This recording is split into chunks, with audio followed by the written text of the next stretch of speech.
My teacher, then and for most of this search, was the Venerable Ananda Maitreya, former Vice-Chancellor of a Buddhist university, described in an address from the Buddhists of Burma as greatest of pundits, picked to represent his country on a visit to Mao's China. I was a bit scared to meet him, till I met him. When you see a figure of the Buddha, from his eyes of the statues, it teaches you the control of eyes. It teaches you the control. Control or restraining eyes. Control of your eyes. From the mouth, control of mouth. Control of speech, restraining speech. And from the hands of the statue, the restraint in hands, in your activities. From the feet also, the restraint in feet. The whole body explains or expresses the restraint of whole body, so the control of our body. So the stillness of the statue isn't just a matter of being stone, it is an invitation to emulate, to do the same thing. Yes. I see. Yes. So there's the religion, there is the real dharma. The doctrine is there. The doctrine symbolized.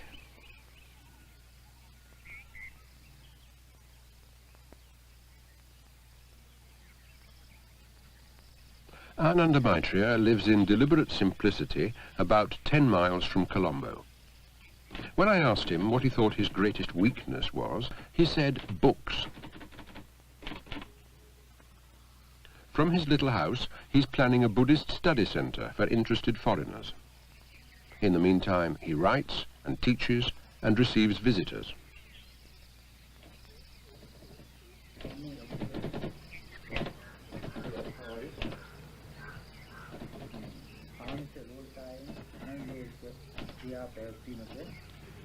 If I say to you, can you put Buddhism in a nutshell?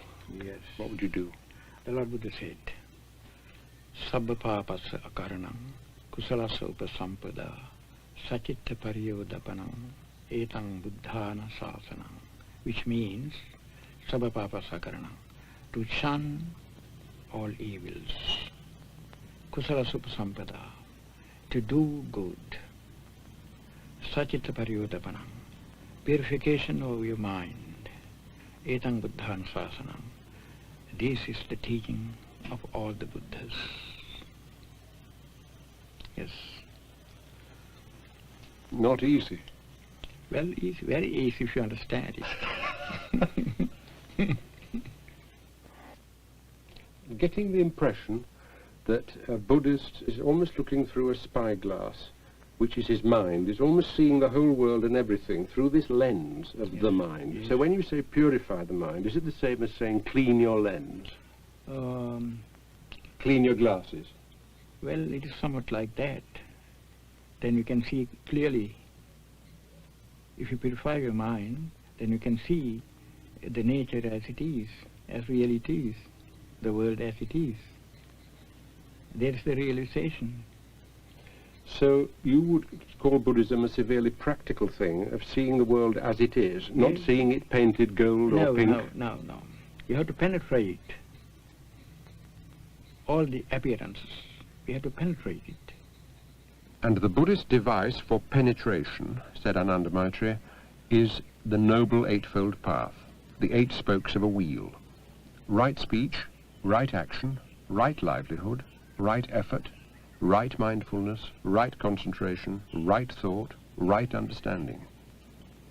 So, and he used the 8 spokes of his parasol to make the point, while we are tied to the cycle of birth and rebirth, we're on the perimeter. As we take the Noble Eightfold Path, we move, bit by bit, down the spokes to the still point at the center. No more birth, no more rebirth, Nirvana.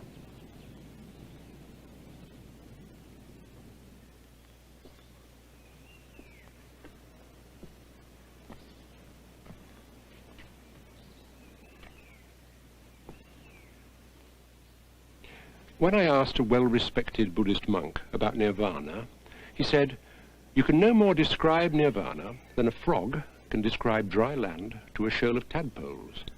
And he went on to elaborate. Even the cleverest tadpole, he said, can only ask questions about the element he lives in. And all the frog's answers are going to seem negative. No, dry land doesn't have fish. No, you can't float over it. No, fresh air is not like water. Until the tadpoles get the idea that he's describing some impossible, negative nowhere. With earthly thought, said the monk, you cannot think Nirvana. From Nirvana, you cannot think an earthly thought. But the question remains, who is the Buddha? Is he supernatural? Is he God? Is he immortal? He's a man, an extraordinary man. From the very beginning of his life, he's extraordinary. That's the case, not supernatural. Natural, but extraordinary. It wasn't that Ananda Maitreya back in Sri Lanka exactly disapproved of that trip to India, but I got a strong impression that given the choice, he preferred live teaching to a dead relic. Ananda Maitreya's hometown, as you can tell if you see his full name, is Balangoda, because it's the custom here to make the name of your birthplace part of your permanent label. Balangoda Ananda Maitreya.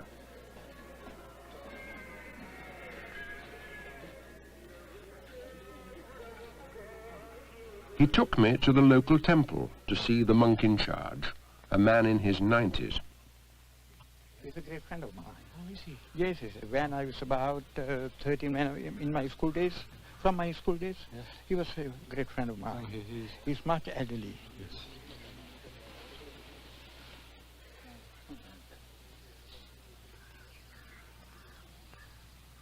Is he very much your senior? Yes, about 4 years. The seniority is calculated from the day that you are ordained.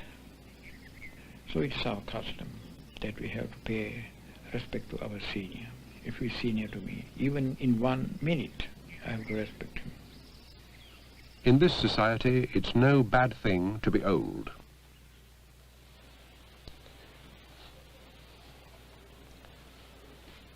Who is this? What's this statue? This is the son of Prince Siddhartha. Son of the man who became the Buddha. Oh, yes. And here is the Buddha. Yes. And he's very tall. Yes. Why is he so big? Well, Buddha had 2 bodies, a spiritual body and physical body. The figure shows the nature of physical body. The appearance. Yes, in appearance. But the height shows the height of his virtues, infinite virtues. One thing about the temples we visited, they don't lead you to an altar. There's no holy of holies kept separate from the people, with God one side and you the other. Tableau by tableau, you're taken gently through a story, the life story of the Buddha. When you see statues in a temple, do you think of it as a kindergarten? Somewhat like kindergarten class. That's the kindergarten section of their spiritual life. That's the beginning. Do people get stuck there? Well, if they do get stuck, then there's no progress.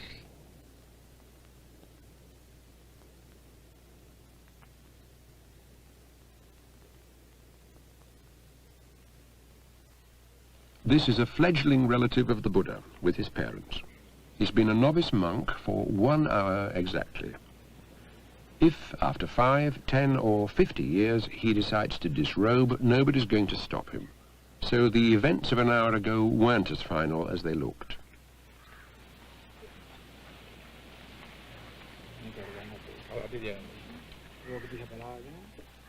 He has his head shaved. Why is that? For the simplicity's sake. While the shaving happens, the candidate is made to hold and look at a clipping of his own departing hair. It's his first lesson in meditation, they told me.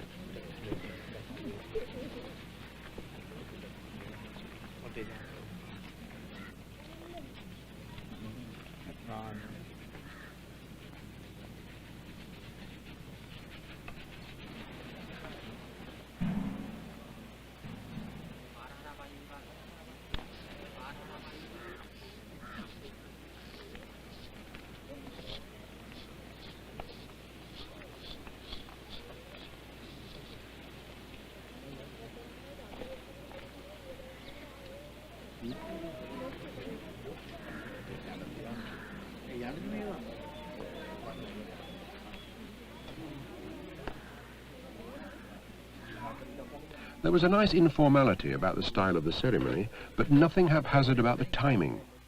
It happened at an hour and on a day that was astrologically exactly right. From Buddhist point of view, best astrological moment is when your mind is strong enough, full of self-confidence and energy. Nevertheless, the astrological calendar had been consulted.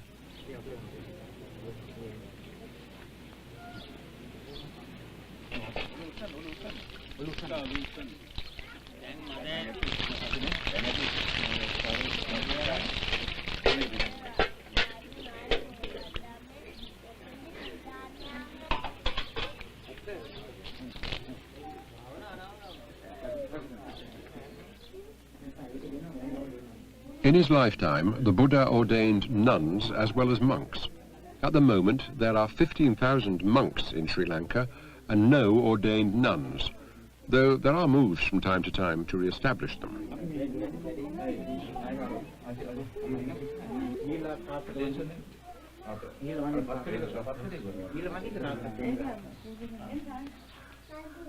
This is the last time he'll pay respects to his parents as a layman.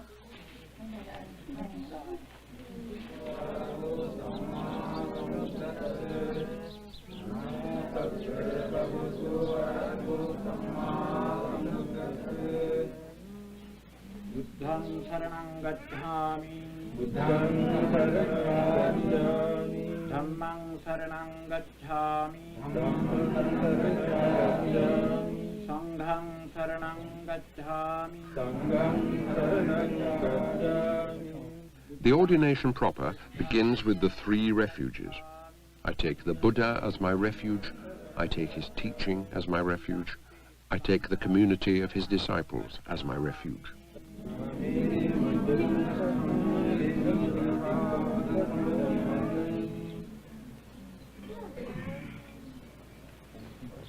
Ahang bhante pabbajjang yachami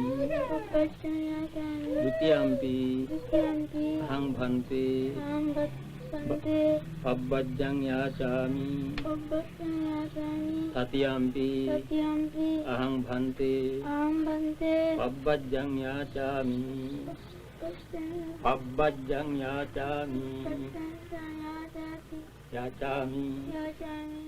The language he's having difficulty with is Pali.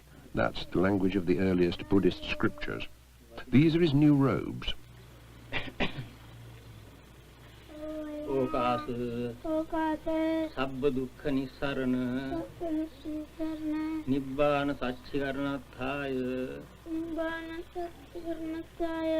imang kasavang grahitva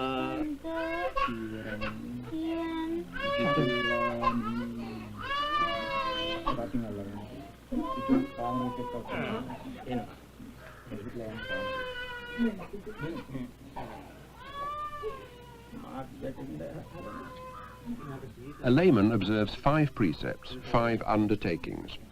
Not to destroy life, not to steal, not to misuse sex, not to lie, and not to take intoxicants. As a monk, he'll take 5 more. Not to eat after 12 noon, not to dance, sing, or attend shows, not to decorate himself, not to use soft beds, not to handle gold or silver.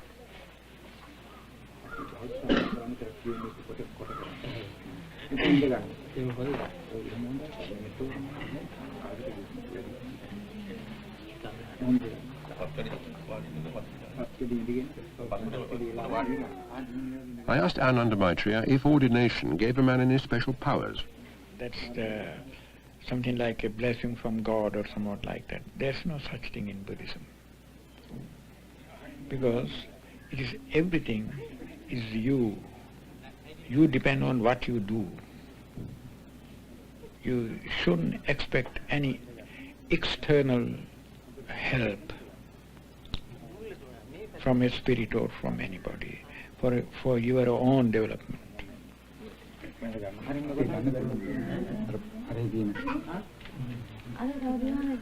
Now, and the boy himself could scarcely believe it, the parents and grandparents he'd bowed to 10 minutes earlier queue up with presents and bow to him.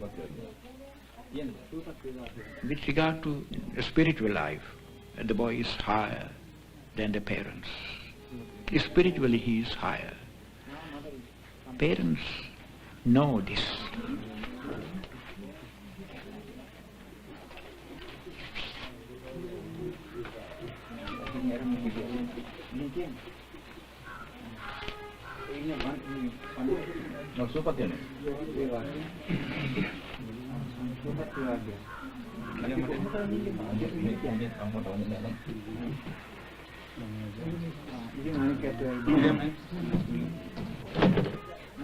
Other relative, grandmother and other.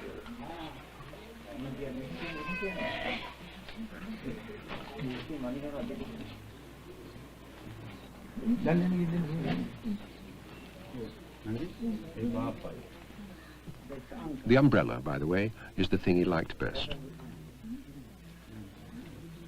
At the end of the day, as if he'd read my thoughts, Ananda Maitreya said, "Don't worry. For some time at least, he'll be junior to every other monk he meets, and if he gets above himself, we shall help him down."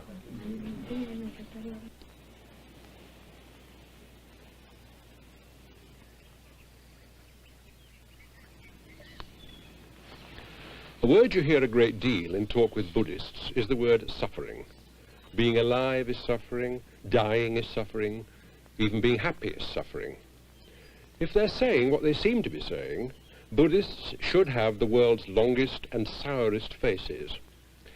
It was a relief to find out that the word you cling on to as you take your first steps in Buddhism isn't simple suffering. It's better translated as unsatisfactoriness, instability, uncertainty.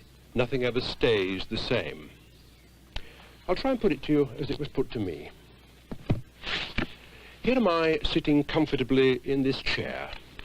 In an hour's time, I might still be quite comfortable. In 24 hours, I'd be in fair agony. In 24 years, I'd be a cripple, and in 240 years, I'd be bones, and the chair would be looking pretty seeded too. Even if you try to keep quite still and not change, change will still happen, and there's nothing anybody can do to stop it.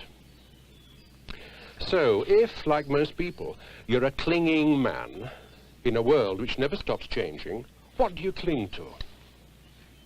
Some would say God. Even the crowd at an English football match sings, "O thou that changest not, abide with me." But Buddhists don't accept the idea of one unchanging, almighty God. The problem, they say, is man's problem. And the Buddhist solution, as far as I can understand it, is you must cling to nothing because there's nothing anywhere solid enough to cling to. And if you can't cling, however much you want to, you're faced with one unthinkable, terrifying alternative. You've got to let go.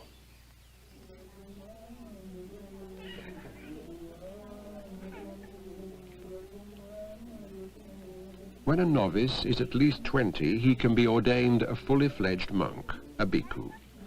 In this tradition, a bhikkhu doesn't eat after 12 noon, and what he eats, he begs for. Simply whatever house we see first, then we go there. If they offer us, then we accept. If they don't offer, then we pass over to other house. Do you collect food for other monks, or in your begging bowl is it just yourself? Yes, sometimes if there are a number of monks in a temple, so we collect some food, even sufficient for others.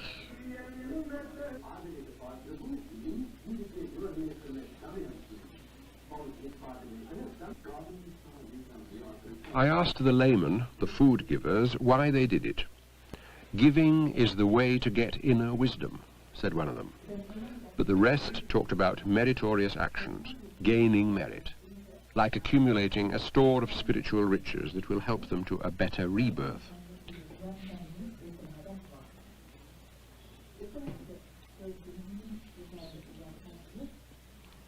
I found myself wondering if it was difficult to beg. No, because when we join the order, naturally, we have to give up our pride, because we know we live on others.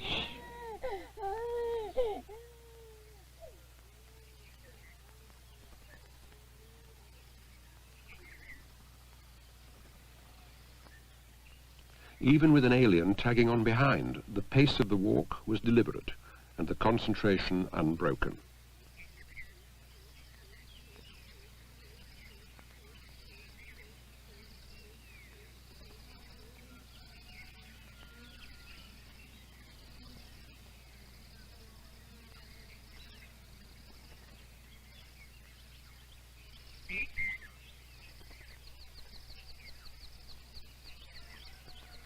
Take two monks. One sits and meditates, one goes out and serves society. Which is more praiseworthy? Well, that depends on motive. The motive. Oh, yes.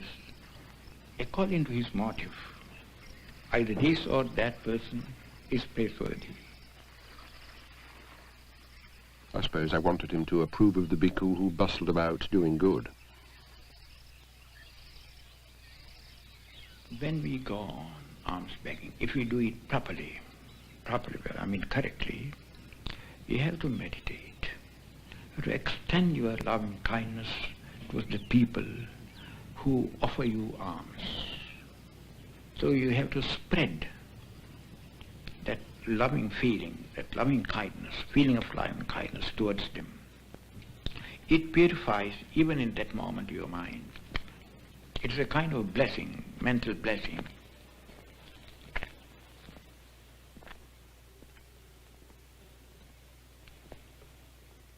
About the meditation on loving kindness, I believe that you begin it by concentrating on yourself and loving yourself. Yes. Self-love, I was brought up to believe, is an evil thing. Well, if it stops there itself, then it may be an evil thing, but you don't stop there itself. First you love. It is natural that everybody loves himself better of all other persons. So you have to extend your love. First you have to experience your love on yourself, love for yourself. So you experience your love. Then you have to extend the very same experience towards all other living beings. Can a man who doesn't love himself then not love other people? Well, a man who doesn't love himself never loves others. It is impossible.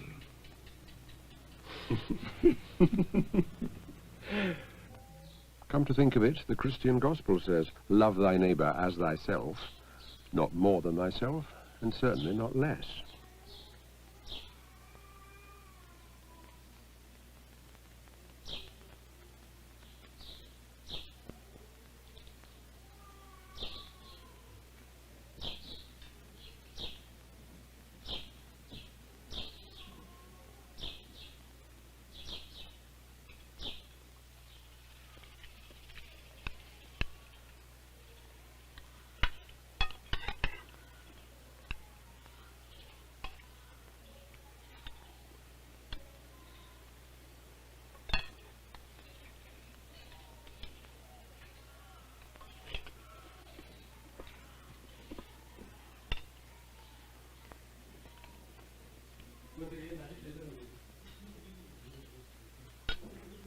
But am I right? The Buddha did require his bhikkhus to serve.